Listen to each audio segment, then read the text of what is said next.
చూస్తున్నాం. విజయవాడలో వరద ప్రభావిత ప్రాంతాల్లో సీఎం చంద్రబాబు పర్యటించారు. వాస్తవ పరిస్థితులను పరిశీలించారు. తన రాజకీయ జీవితంలో ఇలాంటి విపత్తును ఎన్నడూ చూడలేదన్నారు ముఖ్యమంత్రి చంద్రబాబు.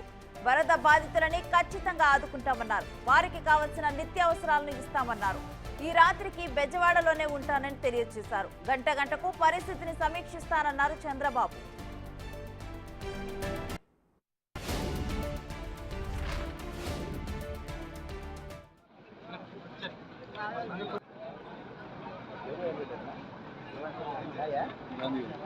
ఏ రాలా లోగా ఎంత చెక్ చేసుకుని వచ్చాడు ఆయన.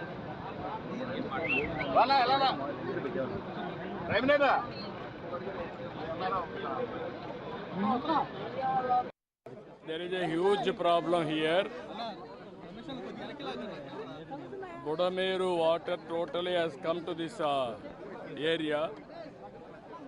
ఇది చూసిన తర్వాత చాలా బాధేస్తుంది. కొన్ని వేల మంది లోపల ఉన్నారు. వారందరినీ చూశాను. వాళ్ళంతా ఫస్ట్ ఫ్లోర్లో కొంతమంది, రోడ్డు మీద కొంతమంది ఉన్నారు. పిల్లలు ఉన్నారు, దీనావస్థలో ఉన్నారు. నీళ్లు కూడా లేవు. ఇవన్నీ చూసిన తర్వాత నేను ఇక్కడనే నియర్ బై ఆఫీస్ ఏదైతే ఉందో ఇక్కడే ఉంటాను. టైం అండ్ అగైన్ ఇక్కడికి వస్తా. రాత్రి కూడా ఇక్కడే ఉంటా. ఉండి వీళ్ళందరికీ న్యాయం జరిగే వరకు, మళ్ళీ వీళ్ళని సురక్షితంగా బయట తీసుకొచ్చి అన్ని కార్యక్రమాలు చేసే వరకు నేను ఇక్కడే అండగా ఉంటాను. నేను అందరినీ చూశాను. వాళ్ళ బాధలు అయితే వర్ణనాతీతం. చాలా బాధపడుతున్నా.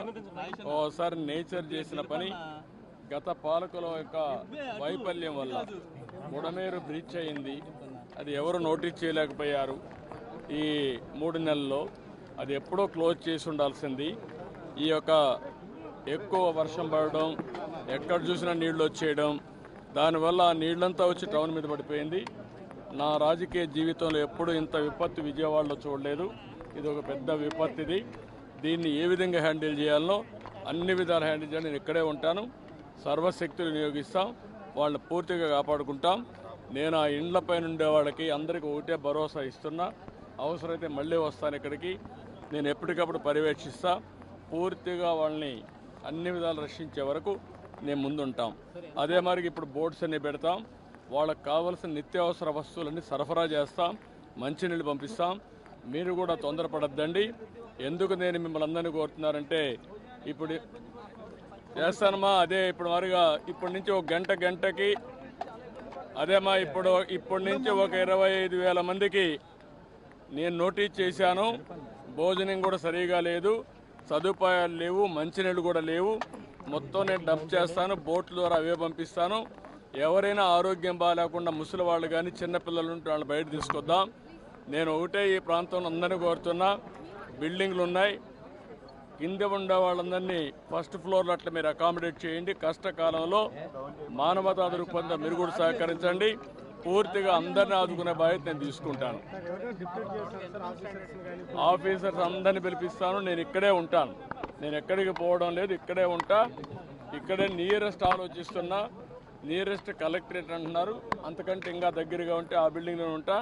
రాత్రి కూడా ఎక్కడికి పోను, ఇక్కడే ఉంటా. మళ్ళీ నార్మల్స్ వచ్చే వరకు